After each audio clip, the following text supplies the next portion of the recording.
இப்போது வேல்மாறலில் ஒரு பாடல் இருக்குது. அது என்னன்னா, தனித்து வழி நடக்கும் என திடத்தும் ஒரு வளத்தும் இரு புறத்தும் அரு கடத்திரவு பகற்று துணை ஆகும். இந்த பாடல் மிக அற்புதமான பாடல். எல்லாருமே மனசில் இந்த பாடலை பாராயணம் பண்ணிக்கோங்க. ரொம்ப விசேஷமான பாடல். ஒரு எக்ஸாம்பிளுக்கு என்ன சொல்கிறதுனா, இப்போ நமக்கே வயசாயிருச்சு. நம்ம சின்ன வயசில் எல்லாருக்கும் நல்லா பார்த்தோம். நம்மளோட குடும்பத்துக்கு எல்லாருக்கும் மாடாக உழைச்சோம். நம்ம பசங்களை பெரிய லெவலில் கொண்டு வந்தோம், கல்யாணம் பண்ணி வச்சோம்.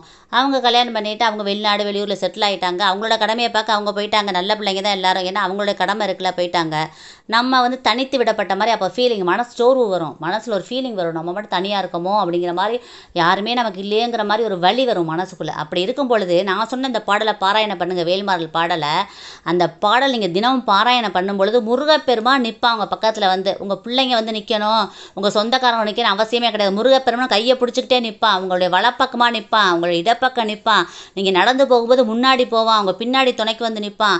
பகல்லையும் துணைக்கு வருவான், இரவுலையும் துணைக்கு நிற்பான். அதோட பாடல் மகத்துவமே அதான்.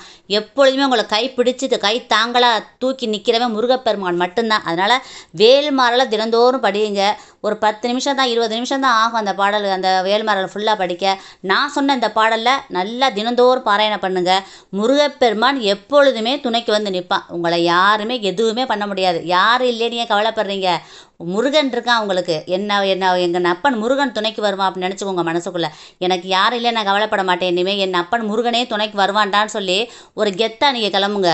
உங்கள் பின்னாடியே துணைக்கு வருவான். யாரும் உங்களை அசைக்கவே முடியாது. அந்தளவு மிகப்பெரிய பிரம்மாண்டமான தெய்வம் முருகப்பெருமான் உங்களுடைய துணைக்கு நிற்பான். தாயாய், தகப்பனா, பிள்ளையாய், எல்லாமுமாய் அவன் இருக்கும் பொழுது நீங்கள் கவலைப்படுறீங்க. எல்லாமே அவன் பார்த்துக்குவான். Thank you friends. இந்த பதிவை எல்லாருக்கும் ஷேர் பண்ணுங்கள், கமெண்ட் பண்ணுங்கள். எல்லாருமே நல்லா இருக்கணும் ஃப்ரெண்ட்ஸ். தேங்க்யூ. வாழ்க வளமுடன்.